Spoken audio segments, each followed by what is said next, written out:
Consuma, veja TV, durma, submeta-se. Sabe aquele filme que é muito bom, mas a mensagem que está sendo passada ali por baixo, se não é tão boa quanto, é até melhor do que o que a gente está vendo em tela? Para iniciar, a gente tem que começar falando de um filme que na era moderna, na era contemporânea, é talvez o grande ícone, o grande diferencial desse tipo de filme.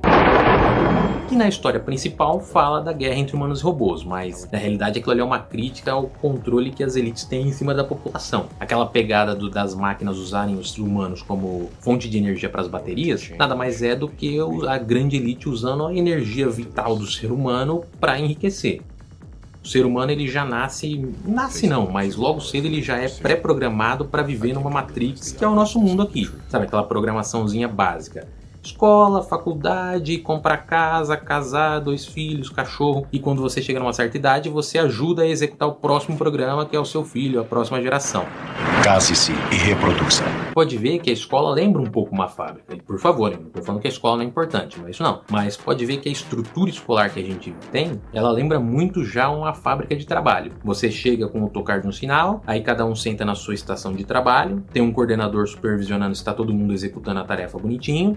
Você fica trabalhando ali sem nem poder olhar para o lado, e quando você entra no mercado de trabalho, aí é o momento em que a pilha lá do robozinho carrega. Porque o seu trabalho gera riqueza, mas não é para você, é para o seu patrão, não aquele mais próximo, mas aquele poderosão lá em cima. Ele enriquece as custas do seu trabalho, e o pouco que sobra para você de dinheiro, você gasta consumindo em produtos que você mesmo produziu. E tudo isso aqui só vai gerar riqueza para poderosos que estão controlando tudo isso, que são os donos das empresas, são os donos das faculdades, das escolas, das casas.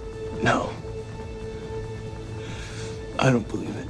E quando o Neo sai da Matrix e vê a realidade, ele vê que a vida fora da Matrix é suja, é sem muita opção, é assim, quase decadente. Que lembra muito a única maneira de você ser livre no mundo. A única maneira de você realmente não ter que responder a ninguém, não pagar contas, não ter horário, é infelizmente você indo morar na rua e virar um morador de rua.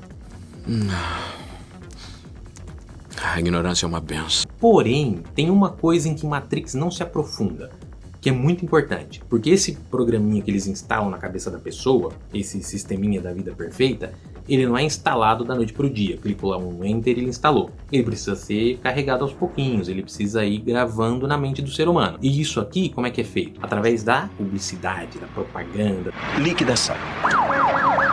Consuma, veja TV, durma, submeta-se. Que tem uma pegada muito parecida com a do Matrix. Tem aquela elite poderosa que controla a grande massa populacional e mantém ela vivendo numa realidade alternativa ali, entre aspas, onde ela acredita que aquilo ali é a vida real, e ela não percebe que na verdade ela só está sendo controlada e manipulada. E como é que os ETs fazem isso no filme? Através de mensagens subliminares, igual a nota. Este é o seu Deus. A propaganda na televisão, você vê que nesse filme aqui a televisão toda pertence a esse grupo alienígena. Exatamente como na vida real, onde a mídia pertence exatamente à elite poderosa, que através da propaganda, da publicidade, programas de auditórios, fazem você acreditar que a vida que eles determinaram para você é a melhor opção possível de vida e inclusive te fazem gastar caro para viver essa vida. Como é que a propaganda funciona? Você só vai ser feliz quando você tiver um celular novo. E o que você precisa de um celular novo? De um trabalho para ter dinheiro e comprar esse celular. Aí você arranja um trabalho na minha empresa para gastar o seu dinheiro para comprar o meu celular que você produziu, mas eu estou vendendo para você. O que Estão preparando Por que estão aqui? Vieram tirar vantagens. São grandes empresários. No fim das contas, você está sempre gerando mais poder para esse mesmo grupo.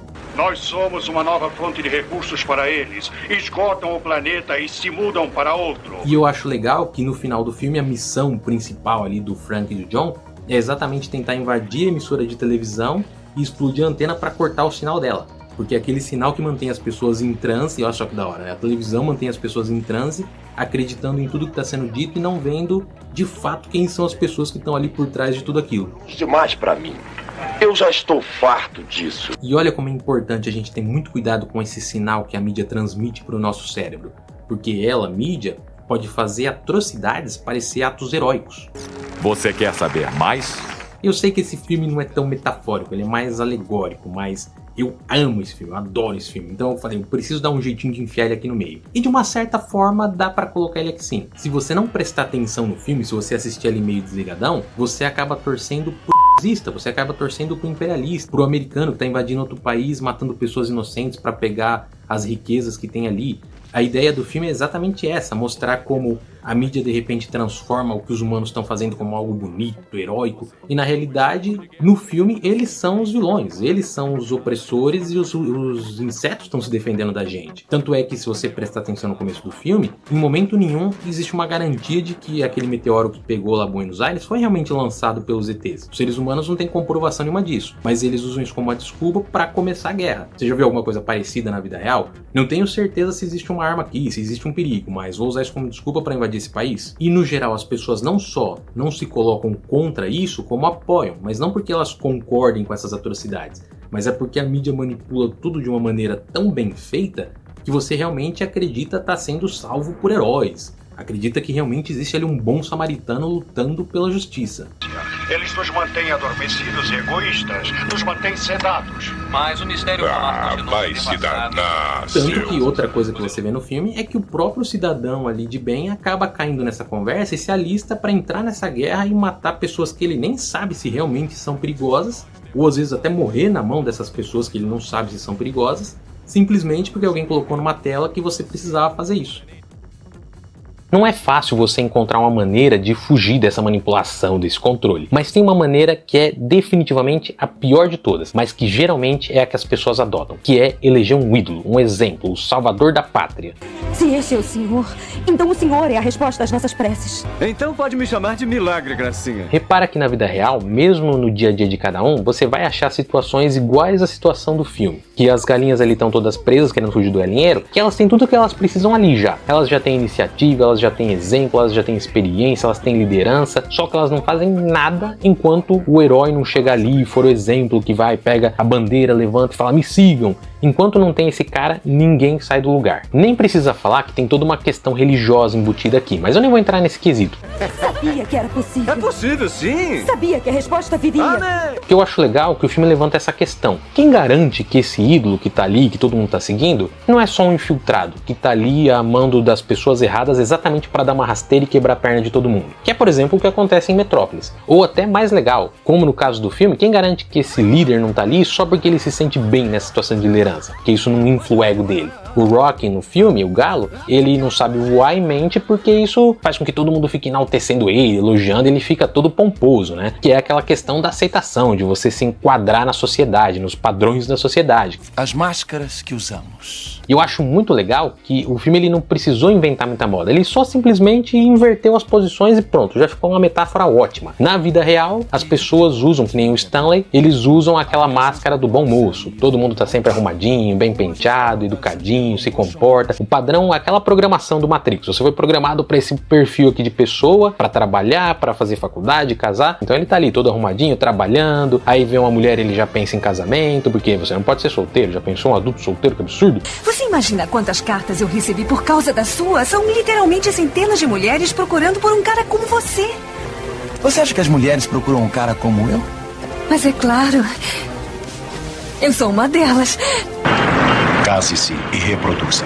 E aí quando ele chega em casa, que no filme ele põe a máscara, na realidade é quando a gente tira a máscara e a gente realmente mostra quem a gente é, que você pode ver. No filme ele só coloca a máscara quando ele tá sozinho. É uma mudança tão sutil, mas que é tão bem pensada, da pessoa usando uma máscara, que é o que a gente usa no dia a dia na frente dos outros, e em casa a gente pondo a real máscara nossa. E qual que é o problema, né, da gente ter impulsos, da gente ter vontade, da gente ter desejos, ou sei lá, preguiça? Claro que como o final do filme fala, você também não pode simplesmente se espachar todo e achar que você é o dono do mundo. Mas desde que você esteja respeitando os outros, porque a gente não pode ser natural, ter a nossa própria personalidade, porque a gente tem que ser um monte de robozinho, todo mundo igual e parecido, porque nós somos programados para isso. Todos usamos máscaras, metaforicamente falando.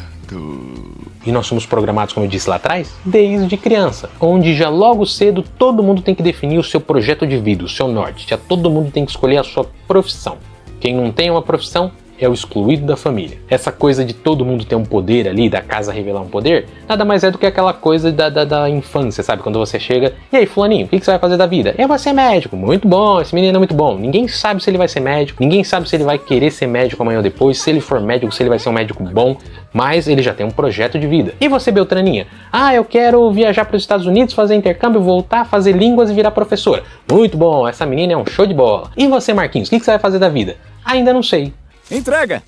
Eu te dei o super especial. Eu chamo de especial dos não especiais, já que Você não tem dom nenhum. Na vida real, uma pessoa que ainda não tomou uma decisão cedo ali, com 15 anos já não sabe a faculdade que ela quer fazer, aonde ela quer cursar, não sei o que lá, ela já é vista como inútil. Como no filme. Quem não tem um poder, quem já não escolheu o que vai fazer pro resto da vida, é um inútil. Então fica ali no canto, você não serve pra muita coisa. Nem interessa se no futuro essa criança vai mudar de opinião, ou se essa resposta que ela deu ali não foi só por pressão da família, dos pais. Ela vai ter que seguir com aquele projeto, ponto final. Igual a irmã da Mirabel no filme, aquela que carrega pedras, que chega uma hora do filme lá que ela fala que ela não aguenta mais carregar pedra, que ela queria fazer outra coisa da vida, mas como esse foi o dom que ela recebeu, como essa foi a profissão que ela escolheu, agora eu tenho que seguir esse caminho, porque a programação é essa, você não pode ir mudando sua trajetória, você tem que ser uma pessoa de sucesso. Você mirou e foi como uma flecha, acertou no alvo. Esse filme tem uma outra coisa que eu acho bem legal, que é o personagem do Bruno lá, que é aquele parente que no filme ele prevê o futuro, mas que é aquele parente que só chega com uma certa coerência e fala assim: "Ah, fulaninho, você quer ser médico, mas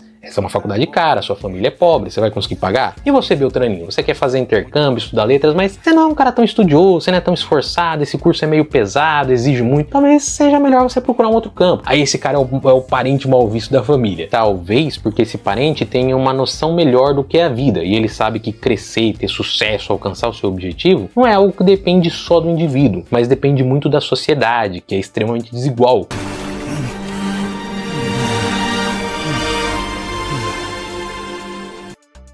Graças a toda aquela chuva de ontem.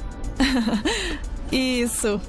Então, trocamos o acampamento por uma festa no jardim. Onde as classes sociais já estão tão bem definidas na programação que é muito difícil alguém mudar de uma para outra. O rico ele já foi tão programado para ser rico que ele já não é mais uma questão de opção, sabe? Ele não olha para o mais pobre com uma superioridade por mero preconceito. Ah, aquele cara ali, eu vou falar mal dele porque ele é pobre. É algo que já está embutido, já vem da criação ali desde jovem. Aquela pegada do cheiro no filme, que a mulher ela sente o cheiro do pai da família. Aquilo ali é uma simbologia disso, que o rico ele já tá tão programado para tudo que foge do mundinho deles ser inferiorizado, que qualquer coisa que chegue ali num mero fato deles ali, ele já tem alguma coisa errada aqui. Igual a família pobre, por mais que ela se esforça, por mais que ela corra atrás, ela não consegue subir. E aí eles se tornam invejosos e querem a casa dos ricos. Claro, quem não quer ter uma vida boa? E você trabalha, se esforça, corre atrás, você fala: "Cara, eu não saio do lugar." Algumas pessoas tudo cai de paraquedas no colo e outras se esforçam, correm e parecem estar sempre andando no mesmo lugar. É justificável, porém reprovável, mas compreensível. Que algumas pessoas até comecem a fantasiar com subir na vida de maneira ilegal. Até pessoas ricas se corrompem e já tendo dinheiro, já tendo uma condição de vida boa, fazem merda para ganhar mais dinheiro. Imagina o pobre que nem sequer tem. É natural que ele também comece às vezes ponderar essa ideia. E quando eles conseguem entrar na casa e encontram a outra empregada que fez algo parecido, eles começam a brigar entre si.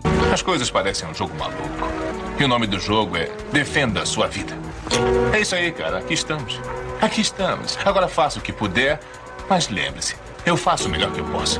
Pra que você se dane tudo. Então a pessoa que de repente era pobre, mas chega num ponto mais alto da vida, ao invés dela olhar pra baixo e falar assim: "Porra, precisava ajudar aquelas pessoas, porque eu já tive naquela situação", ela começa a fazer exatamente o que todo rico faz e começa a pisar na cabeça deles. É o poço. E o senhor sabe em que consiste o poço? Óbvio. Num filme que pra mim retrata isso muito bem num ambiente de trabalho. Na vida, no dia a dia também, o mais rico geralmente mora lá em cima na cobertura, o mais pobre mora no térreo, mas em empresas, o superior, o presidente, o diretor da empresa tá sempre lá, nos andares mais altos. O faxineiro, o porteiro, o estoquista, o estagiário estão sempre nos andares de baixo. E quando alguém consegue crescer, geralmente essa pessoa ela não fala assim: "Porra, vou ajudar os que estão embaixo." Aí ela começa a fazer com quem tá embaixo dela o mesmo que quem tá em cima faz com ela. Porque é assim que a programação funciona. A gente desde cedo é treinado e ensinado para entrar nessa corrida de ratos, em quem chega lá em cima primeiro é o melhor. E aí, lógico, quando você imagina que você tá numa corrida e só o mais alto é o bom, você quer pisar na cabeça dos outros para subir. Sendo que se as pessoas tivessem paciência e fizessem como eu falei lá no Fuga das Galinhas, todo mundo pensasse com calma, refletisse e chegasse numa conclusão coletiva, tem gente pra cacete pra tentar escalar aquilo lá e todo mundo viver bem lá em cima. Tem até um personagem no primeiro filme que tenta fazer isso, mas em vez de ajudarem ele, os outros atrapalham. E toda essa questão da meritocracia, que é uma baboseira furada, não importa o quanto você esforça, muitas vezes você não sai do lugar, junto com a dificuldade de você lidar com essa programação, porque ao longo da vida você tem vontades, você tem desejos, como a irmã da Mirabel, como o Máscara, que não compactuam com aquele processamento que foi enfiado na sua cabeça quando você era novo. E essa dificuldade toda de lidar com esse monte de problema, muitas vezes geram ansiedade, depressão, problemas psicológicos.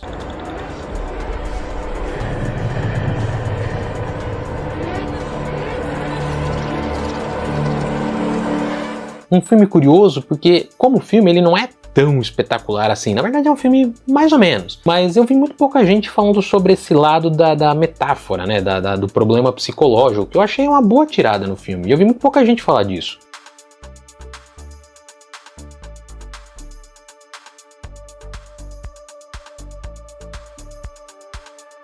Eu achei legal no filme a protagonista ser muda pra retratar, né, essa questão da pessoa que tem problemas psicológicos. Geralmente ela tem dificuldade de se abrir, de se expressar e falar dos seus problemas. E principalmente os alienígenas, que são o remédio, né, aquela alternativa mais fácil, né. O filme fala que ao invés de você tomar remédio, você deveria procurar um tratamento sério, um tratamento psicológico, né, um profissional competente para te ajudar. E não sair tomando remédio de qualquer jeito. No final do filme, inclusive, as pessoas estão todas lá sorrindo, que nem as idiotas, que é na clara zoeira ali com o remédio. Eu não sei o nome do remédio, que deixa todo mundo alegre, mas é só aquela aparência, né? No fundo a pessoa ainda continua com o mesmo problema, ela só tá ali num piloto automático. Porém, é natural que as pessoas prefiram o remédio, porque é uma solução mais rápida e é uma solução que a mídia também coloca na cabeça das pessoas que é muito boa. Ou você nunca viu uma propaganda de remédio na televisão? Óbvio que eu não tô falando que remédio nunca é alternativa para nada. Tem alguns tratamentos que precisam de remédio, tem alguns tratamentos que só podem ser feitos exclusivamente com remédio. Mas tomar remédio para tudo, principalmente para problemas psicológicos, tipo depressão, ansiedade, é muito problemático e é uma coisa que só serve para a indústria farmacêutica, que olha que curioso, faz parte daqueles poderosos lá de Eles Vivem, de Matrix, que estão lucrando com isso, porque na real eles estão pouco se lixando para sua saúde. Eles só querem ver você funcionando. Eles só querem ver a máquina ali do sistema deles funcionando. Que é assim que eles veem você, uma máquina. Tanto é que eles estão sempre procurando maneiras de produzir máquinas mais duráveis, que reclamem menos, que gastem menos e que sejam mais eficientes, como a inteligência artificial, que nada mais é uma metáfora do medo do ser humano de ser substituído por máquinas. Hoje em dia tá cheio de filme falando sobre isso, já tinham vários antes, mas eu acho que Exterminador do Futuro, pelo menos aqui dos tempos mais modernos, é o grande diferencial, onde a gente vê esse medo real, né? Porque não é só uma guerra entre humanos e robôs, mas é uma coisa ali bem nítida de que os robôs são mais poderosos, né? O ser humano, ele é uma espécie mais fraca, então ele tá sempre se sentindo acuado, ele tá sempre se sentindo inferiorizado. Os ciborgues não sentem dor. Eu sinto. Algo que agora com a inteligência artificial vai ser explorado aos montes no cinema. Mas eu acho legal que o Exterminador do Futuro, ele é um diferencial, vamos ser sinceros, não é o único, mas ele é um bom diferencial nesse estilo de filme, que mostra a máquina em si, né, chegando ali e controlando o que era do homem, né. No filme ele pega o planeta, a vida e tal, mas na vida real é a máquina chegando na fábrica e tirando o emprego do ser humano, o que é um medo totalmente compreensível, porque nessa sociedade que a gente vive ali, das máquinas, do Matrix, dos ETs, do Eles Vivem, você precisa de trabalho para ter dinheiro e consumir. Se você não consome, você não existe, você não tem utilidade. Este é o seu Deus. Mas mesmo que essa tecnologia não seja desenvolvida para o mal, mesmo que ela seja usada para o bem, mesmo que ela não cause problemas para ninguém, o ser humano ainda vai ter medo dela, porque o ser humano tem um medo coletivo ainda maior, que é o medo de não ser a espécie dominante, de não ser a espécie mais importante do planeta. Porque eles estão revivendo exatamente os dinossauros. Tem uma parte do filme que alguém fala, né? Os dinossauros, se não fossem extintos lá pelo meteoro, e aí chegasse um ponto da história em que humanos e dinossauros tivessem que conviver, provavelmente os dinossauros seriam a espécie dominante, e não os homens. E parece que a ideia é exatamente essa, mostrar como o ser humano quer recriar o dinossauro para deixar ele trancado numa jaula, exatamente como ele faz com o leão, o rinoceronte, tipo, ó, eu sou a espécie poderosa. Eu boto os outros em jaula e eles ficam ali trancados e eu sou mais forte. Também aparece no segundo, quando o caçador lá quer matar o Tiranossauro Rex, e até tem um dos personagens que fala, porra, reviver nessa espécie depois de não sei quantos, 60 e poucos milhões de anos, e a primeira coisa que passa pela sua cabeça é ir caçar ele. Remember that chap about 20 years ago, I forget his name, climbed Everest without any oxygen, came down nearly dead. When they asked him, they said, why did you go up there to die? He said, I didn't. I went up there to live. Que nada mais é essa necessidade do ser humano de ser a espécie dominante. A gente tem que ser o mais poderoso, o mais importante, o mais inteligente. Ninguém pode estar acima da gente. Porque o ser humano ele tem esse problema, né, como espécie. Ele sempre quer se achar mais inteligente do que aquilo que ele está estudando para tentar entender ainda o que é. E é interessante que o filme até traz o questionamento, inclusive, de lados distintos, né? Tem uma hora que ele vai pelo lado da religião. God creates dinosaurs. God destroys dinosaurs. God creates man. Man destroys God. Man creates dinosaurs. Dinosaurs eat man. Woman inherits the earth. Do ponto de vista da religião, pra que mexer no que tá quieto? E depois vem acho que é o próprio Malcolm de novo, que é um personagem extremamente legal do filme, assim, com o Alan Grant, mas que por muito tempo foi escanteado aí na história, né? Até finalmente, mais recentemente agora, ele recebeu algum mérito, finalmente. Oi. Eu detesto esse homem. Ele traz essa questão do ponto de vista também da ciência. Se há uma coisa que a história da evolução nos ensinou é que a vida não pode ser contida, a vida segue livre. Está sugerindo que um grupo composto inteiramente de fêmeas pode procriar? Não, eu só estou dizendo que a vida encontra um jeito. Vocês ainda não entendem tudo que vocês estão fazendo aqui. Por mais que a ciência procure respostas, ela ainda não tem todas. Então não mexe com o que você ainda não sabe. Mas seus cientistas estavam tão preocupados se conseguiriam ou não, que nem pararam para pensar se deviam. Existiam vários outros filmes que a gente poderia citar aqui, né? Coraline, Viagem de Chihiro, Expresso da Manhã, enfim, tem uma porrada de filme. Mas aqui eu falei dos que eu gosto mais ou dos que eu acho que tem uma mensagem muito importante ou muito bacana. Mas poderiam ser citados vários outros, né? Inclusive também, se quiser citar algum outro diferente, aproveita aí os comentários para isso. É isso aí, valeu por assistir até o fim. Se quiser deixar um like e se inscrever, eu agradeço demais. E até o próximo vídeo.